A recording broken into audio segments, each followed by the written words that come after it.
Hello, everyone. If you like what I'm doing here, please consider subscribing, liking, and commenting. It would really help the channel out quite a bit. Thank you very much.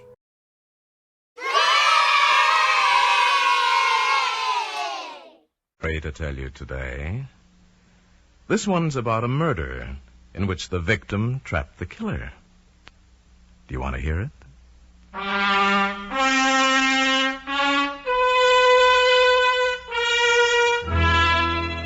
Now starring Paul Frees as your teller of tales. Another story from The Black Book.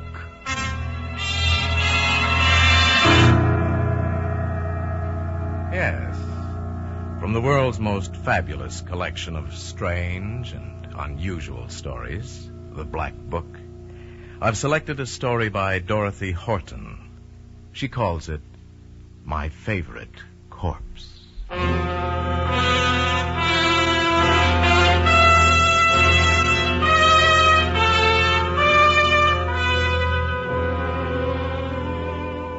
Artie Paul said goodnight to Lil. Then he walked across town to his hotel. Lil's kiss was still heavy against his lips. Artie smiled as he remembered the pleasures of the evening. Now for tonight it was ended. But there'd be more evenings like this, many more. At the hotel he bought a pack of cigarettes, said goodnight to the desk clerk, and went up to his room. He let himself in, flicked on the lights, then placed a telephone call to Long Island. While he waited, he whistled softly through his teeth. There was just one obstacle in the way of complete happiness for Artie. Just one. A voice answered on the other end of the line. Hello? Jenny, this is Artie. I just finished that work for the office. Oh, that's nice, dear. I didn't realize how late it was until just now. I've decided not to drive home so late at night. I'll stay at the Tarleton. Well, whatever you think, dear. If it doesn't seem wise to come home, then you'd better stay in town. I think it's best, Jenny. I'm pretty tired. Call you in the morning from the office, okay? All right, dear. Good night. And Arthur, Yes? pleasant dreams, darling. Good night, Jenny. Arthur put up the receiver on the hook and sat staring out of the hotel window. Somewhere out there beyond the lighted city was his wife, Jenny. His devoted, faithful, understanding wife, whom he was going to kill. Artie wasn't sure just when he first planned to kill his wife, but it was shortly after he met Lil Nelson. It had been one of those electric things. Artie and Lil had met a few times for cocktails after he left the office in the evening before going home. At first, it had been merely an exciting flirtation, but quickly, frighteningly, it had grown to be much more. Now he saw Lil every day. He knew he was in love with her. Then finally, one evening, he told Jenny about it. But, Arthur, you're 15 years older than this girl. Jenny, look, we've been all over this. Arthur, it simply wouldn't work. Right now, she seems to mean a great deal to you. But it's just a crush. A passing fascination. Jenny, I'm sorry. I love Lil. I want a divorce. You're acting like a schoolboy, Arthur. I don't think we should talk about it anymore. Jenny, can't you understand what I'm saying? I'm going to leave you. Now, Arthur, we've been through this before. I won't let you make a fool of yourself over that blonde. Jenny, you're making a mistake. Arthur, you need me. This girl wouldn't be good for you. You don't really love her. It's just animal attraction. It'll pass. In a little while, we can look back on this and laugh. I'm right. You wait and see. Arthur, are you listening? I won't let you have a divorce, Arthur. That's final. I know what's best for both of us. Arthur, are you listening to me? Artie was listening. Listening to all the things he knew Jenny would say, all the platitudes, the truisms, the trite sayings that Jenny understood so well. Oh, Jenny loved him all right, but with a cloying, maternal love. Nothing like the consuming, flaming desire that was Lil's. If there was any particular moment that Jenny sealed her fate, it was then. Half an hour after she went to bed, Artie left his house and drove back toward the city. And Lil... You're really going to do it, Artie? Yes, I've got it all planned. There won't be any mistakes. Pour me another drink, baby. Sure. Funny, she never calls me baby. Always Arthur, like I was a little boy. You're not a little boy to me. Not at all. Will it be dangerous? No. When, baby? It'll take time. 2, maybe 3 months. But I've got it planned. Then you won't be stuck in this second-floor walk-up. You'll live where you want. Near you's good enough for me. We'll travel, have fun. Florida, Bermuda. You and me, Lil. Soon? Soon.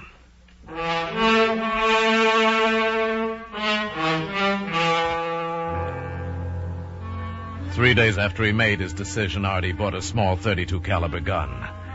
Then he began his period of stage setting. Lil was never mentioned in his home again. She stopped coming by the office to see him. There were no more cocktail rendezvous in the dark bar. And as time passed, people at the office forgot about her. The kidding died away. At bridge parties, his friends remarked on how nice it was to see a couple so much in love as Jenny and Arthur. They were getting along wonderfully. In the months that followed, Artie sat through countless dull plays and movies holding Jenny's hand. And all the while he ached to be with Lil. Artie wasn't certain that Jenny was fooled by all this sudden affection, but he knew their friends were. And then, after what seemed eternity, the night came, and Artie was glad. It was to be a Wednesday night, the night that Jenny went to a reading club. She'd be home around 10 o'clock. Artie went to work setting up his alibi. He phoned Jenny, then let it be known around the office he'd have to work late, might even stay in town. He ate dinner, then with his briefcase under his arm, sat down in the lobby of the Tarleton, in full sight of the night clerk. It was 8:15. Artie acted his part to perfection. By 8:30, he was nodding. At 9:05, he raised his head, blinked, and looked around. Getting up, he walked to the night clerk. Oh, well, that's one for the books. Fell asleep right there in the lobby. Look, I'm going up to my room. Nothing short of an atom bomb could get me out of bed tonight. And the night clerk laughed with him. Artie went up to his room, waited 15 minutes, turned out the lights, and quietly, carefully climbed out the window onto the fire escape. 3 minutes later, he was in his car. 40 minutes later, he was climbing in the library window of his own home. He looked at his watch. 10 o'clock. That was good. Jenny'd be home any minute.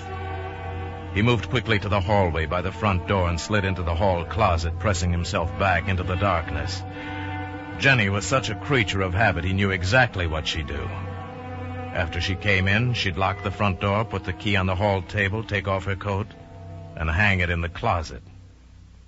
Artie stood in the darkness, his hand wet around the butt of the gun he held. The complete lack of any sound was terrifying. But any minute now, it would... The door. She was home. His ears strained, listening. Stale air of the closet made him dizzy. Then a sound he hadn't expected. What was the fool crying about? Now she was walking, just walking back and forth, and crying softly to herself. Then the crying stopped. She was right outside the closet now. He pressed farther back. Now the door was opening, and a knife blade of light sliced into the closet. The coat slithered off a hanger onto the floor. Jenny bent down to pick it up. And her eyes found his shoes, his legs, traveled up to his face. And a rasping cry, her eyes wide. Artie lunged. I've got to tell you something. Artie dragged her into the smothering closeness of the hanging coats and pulled the trigger.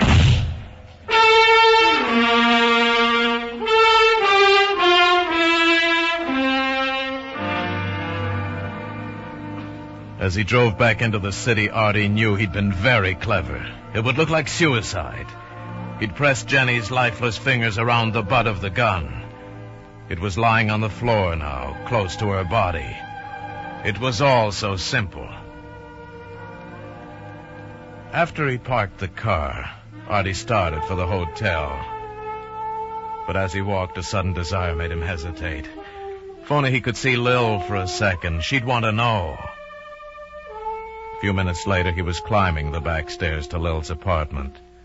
He found the door unlocked and opened it. Lil? Lil, it's Artie. Where are you, honey? There was no answer.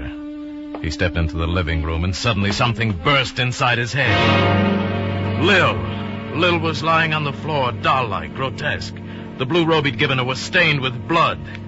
A gun lay beside her. Artie, help me. Lil, baby. Oh, it hurts, Artie.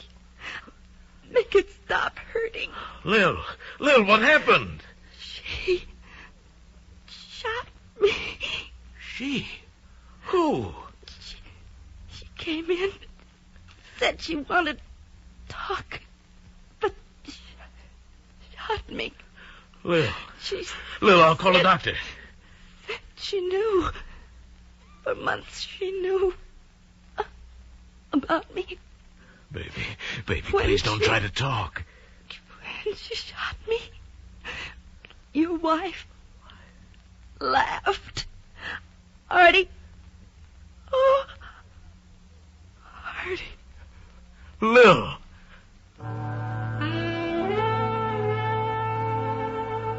Artie got to his feet.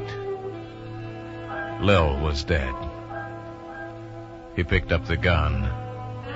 It was his gun. His gun. The one he'd always had around the house. The one he had registered in his name. Now, too late, he remembered he hadn't seen it for several days. Of course. Jenny had taken it when she planned a murder of her own. Jenny had fooled both of them. And Artie stood there for a moment, looking down at Lil. Tears filled his eyes and spilled over. After a moment, he walked to the phone and slowly picked up the receiver.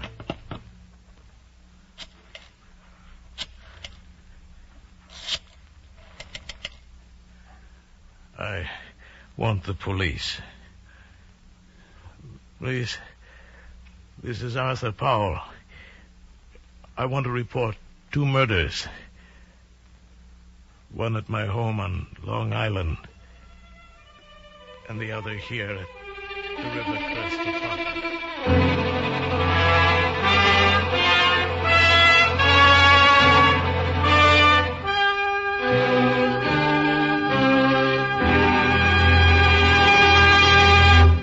The Black Book stars Paul Frees as your teller of tales, assisted today by the noted Hollywood actress Virginia Gregg. Dorothy Horton's suspense magazine story, My Favorite Corpse, was adapted and directed by Norman MacDonald. The special music is composed and conducted by Leith Stevens.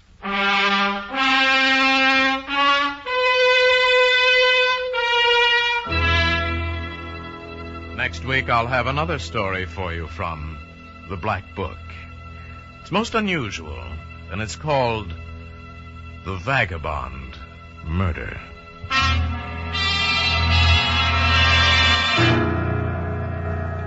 Oysters are in season every month that has an R in it. And Jack Benny's gang are in season whenever Sunday night rolls around.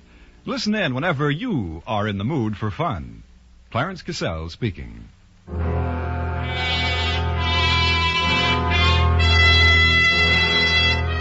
Remember, the comedy treat that can't be beat is Jack Benny Time, Sunday nights on the CBS Radio Network.